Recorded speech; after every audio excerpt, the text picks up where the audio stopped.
Então, essa encíclica aí, de 3 de junho de 33, condenou formalmente a Segunda República Espanhola. Pois bem, até agora, eu falei muito das medidas que o regime republicano adotou contra a Igreja Católica e contra o Exército nos seus 2 primeiros anos de existência. Uma série de ações destinadas a erodir, a minar aquelas instituições que poderiam barrar o avanço da Revolução e que representavam, que expressavam o antigo regime, que eles odiavam, o chamado Diretório Militar, enfim, representavam também tudo que a Espanha tinha de bom na sua história. E aí vocês vão se perguntar, meus amigos, e a direita, e os católicos espanhóis, como eles se organizaram politicamente nesse período? Como eles agiram para fazer oposição? Porque a conduta deles nos ensina muita coisa. Nos ensina muita coisa. Eu falei lá atrás que, num primeiro momento, eles se organizaram na tal da Ação Nacional. Eles formaram vários grupos políticos um pouco fragmentados. Alguns, por exemplo, organizaram a União Nacional Monárquica. Quem ajudou a organizar a União Nacional Monárquica foi o doutor José Calvo Sotelo, que havia sido ministro da Fazenda no Diretório Militar, autor de um livro muito interessante intitulado A Evolução do Capitalismo Contemporâneo, em que ele fala, aí que você vê a diferença, entre os católicos tradicionais e a pretensa direita brasileira. Um livro que versa apenas a respeito da regulação do sistema bancário, tendo como luz, como base, as encíclicas e Rerum Novarum e a outra encíclica 40º ano.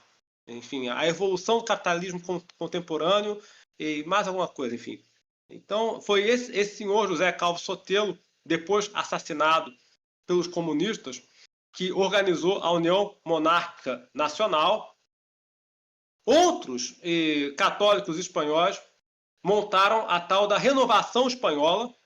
A Renovação Espanhola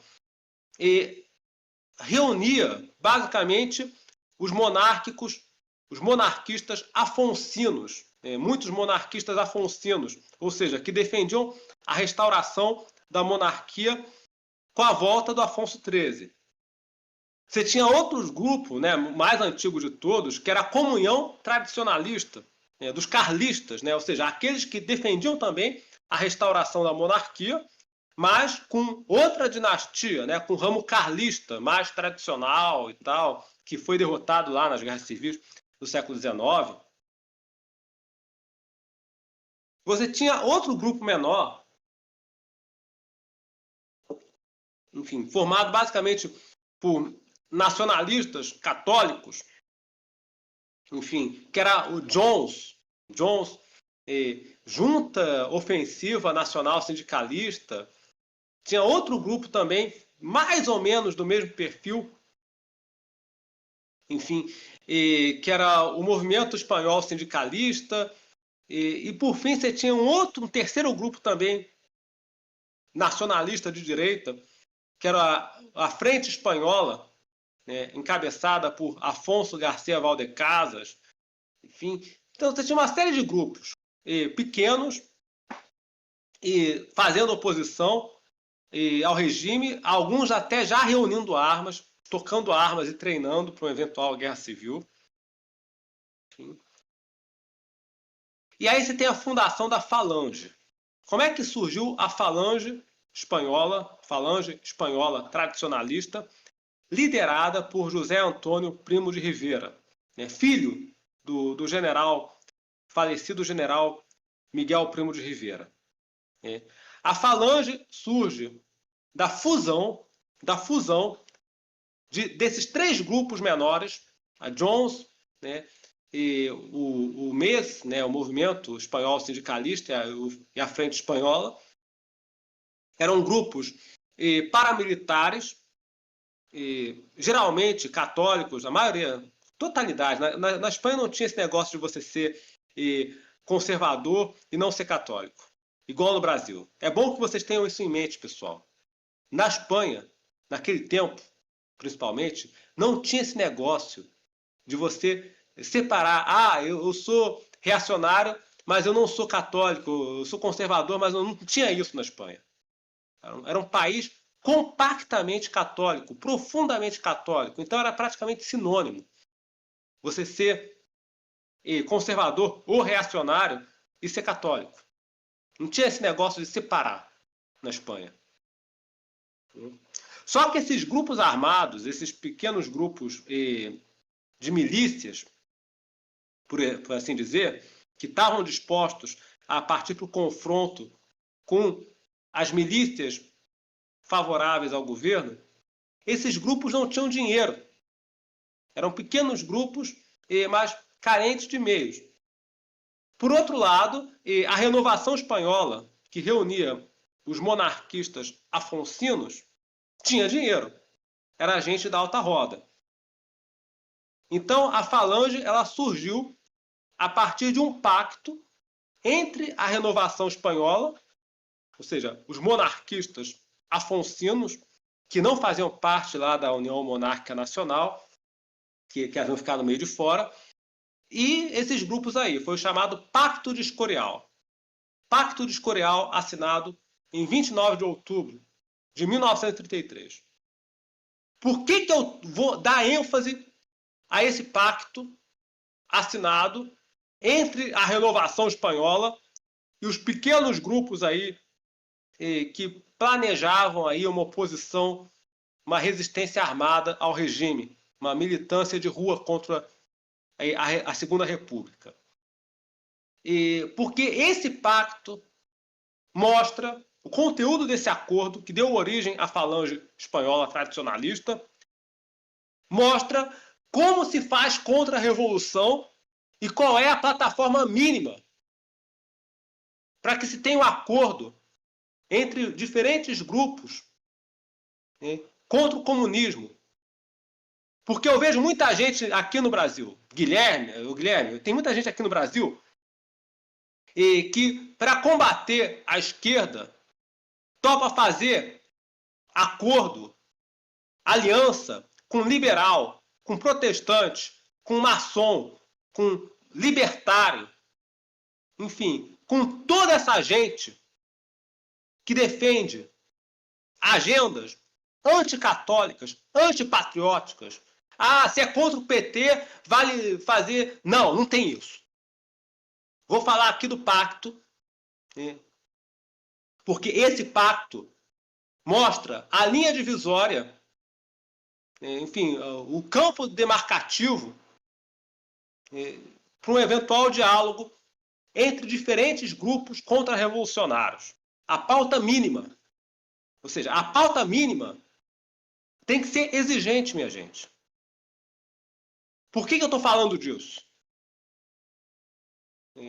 Quais eram os pontos do pacto? Ou seja, quais eram os pontos desse acordo firmado entre diferentes grupos que se opunham à Segunda República? Era um acordo católico, anticomunista, antiliberal. Tinha 10 pontos. Vou ressaltar aqui. Ponto número 8. Muitíssimo importante. Muitíssimo importante. Estado católico confessional. Estado católico confessional.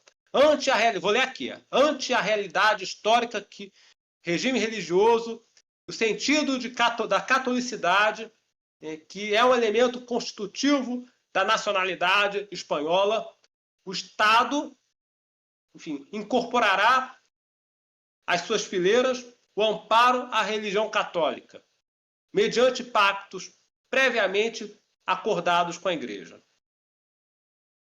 Outro ponto muito importante, a representação corporativa, ponto número 6, representação corporativa e economia, política econômica igualmente orientada em bases nacionais e corporativas. Ponto número 4, condenação categórica do liberalismo em todos os campos, religioso, político e econômico. O liberalismo é uma atitude errônea, já superada, no sentido de liberdade. As liberdades tradicionais dos espanhóis serão conjugadas num sistema de autoridade, hierarquia e ordem.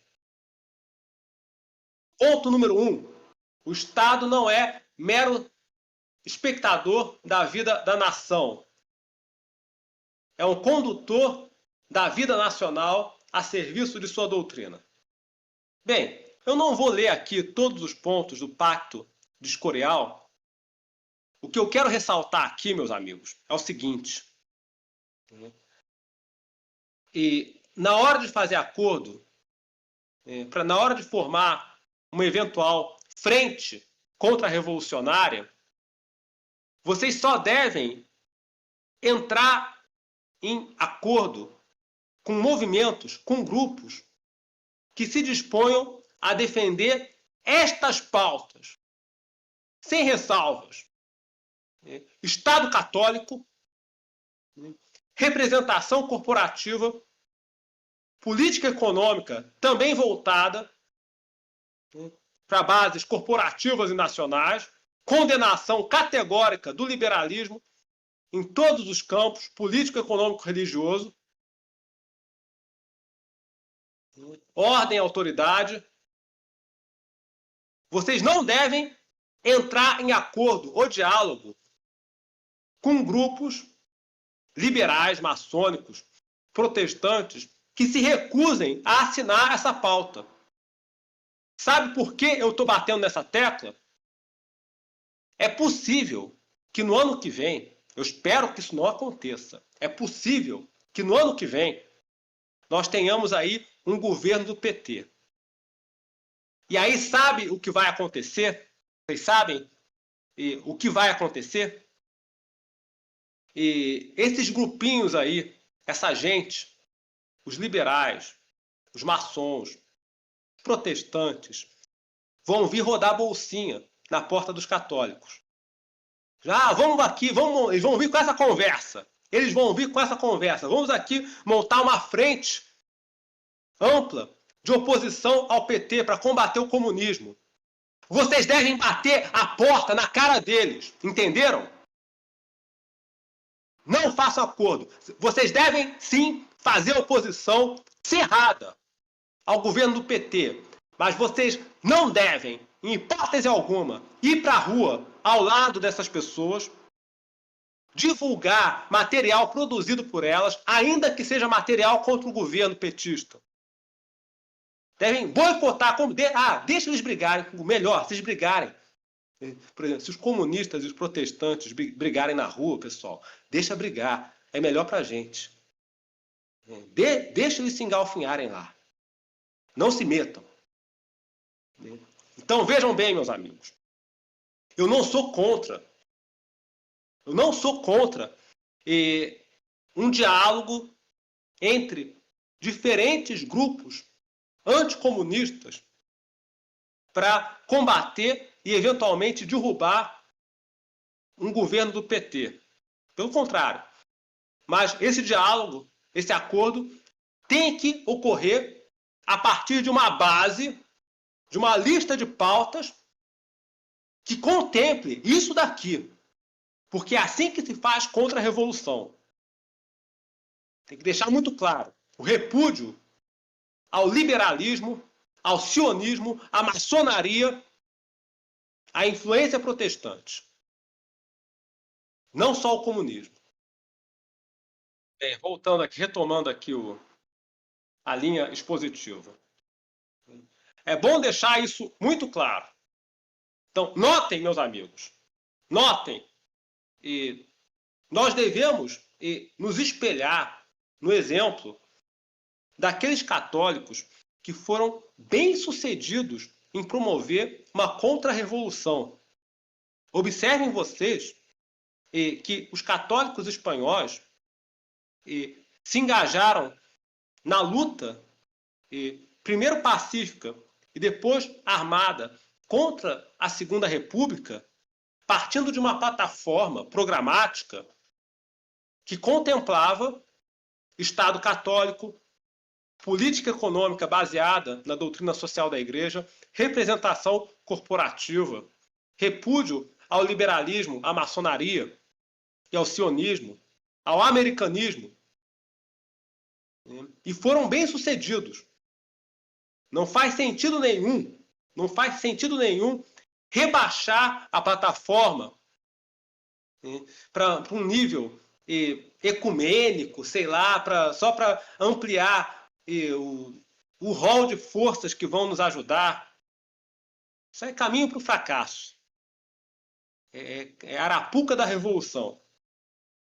Então, vocês, no ano que vem, se nós tivermos um governo petista, vocês devem, sim, fazer oposição cerrada, dia e noite, ao governo.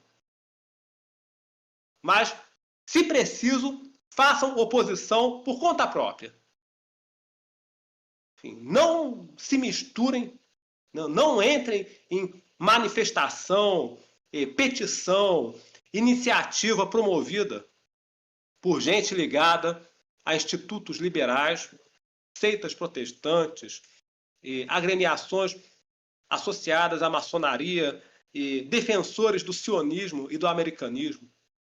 Não tem que dialogar com essa gente, nem mesmo sob pretexto de combater o comunismo.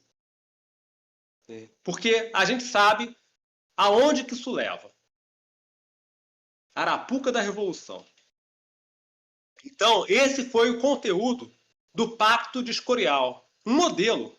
Eu vou colocar a cópia desse pacto, que foi assinado aí entre os diferentes grupos católicos e nacionalistas espanhóis, para vocês terem uma ideia. Logo depois, meus amigos,